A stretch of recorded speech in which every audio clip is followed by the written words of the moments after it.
meron tayo ngayon ditong isang pusit na malaki. Lalagyan natin guys ng ano yan, palaman. So, lalagyan natin palaman, kamatis, sili, sibuyas, paminta, and bitsin, siyempre asin. Iyon ang foil at dahon. So ayan, gagayatin ko na guys at ibabalot na natin yan. Kaya nang mino natin, isang piraso lang guys at malaki yan, no? Guys, ibabalot natin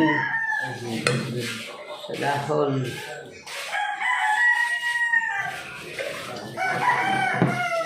Palaman natin dito yung parang sobra yung palaman ito. Madulas.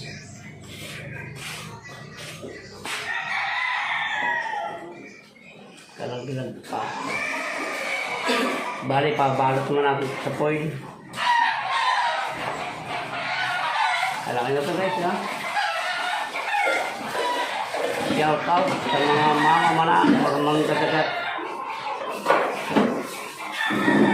Shout out kay Rinan Fishing Adventure, Rapi Spear Fishing, John TV Vlog, Kipi Amboy Vlog, Dere Espiro. Yan yung mga lagi nilang huli.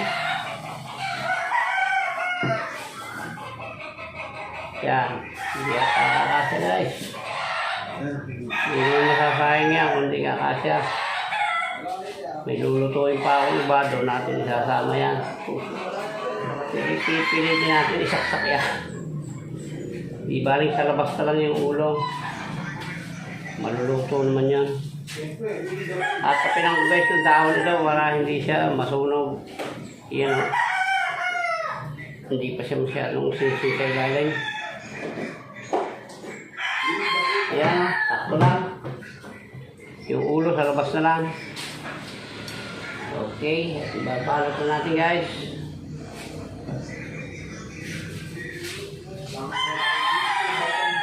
Guys, isasalang na natin yung ating pusit. Nakumuha ko na siya ng haba. Oh.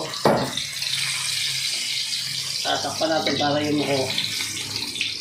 Pinasok ko yung balot niyan para walang kawala.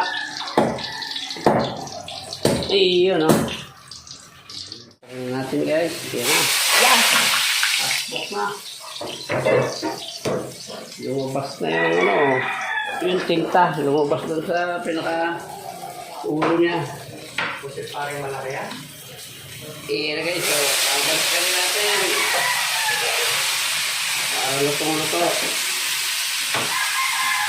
Bali ang balot ito ay 4. Meron pa itong dahon sa loob para sure tayo hindi masunog. Titingnan natin. Ayan, hindi na tumutunog. Hindi na ito guys. Hahaluin na natin at mapangit naman sa pusit ang sobrang luto. So ayan, hanggang dito na lang po yung vlog natin ng pagluluto ng pusit na may palaman. Ayan, muli po, shoutout po sa lahat. At maraming salamat po sa palagi o parating pag-support sa channel ng Larry Makwachero. Ayan po, at hanggang dito lang po. Maraming salamat. Bye-bye na po. I love you all.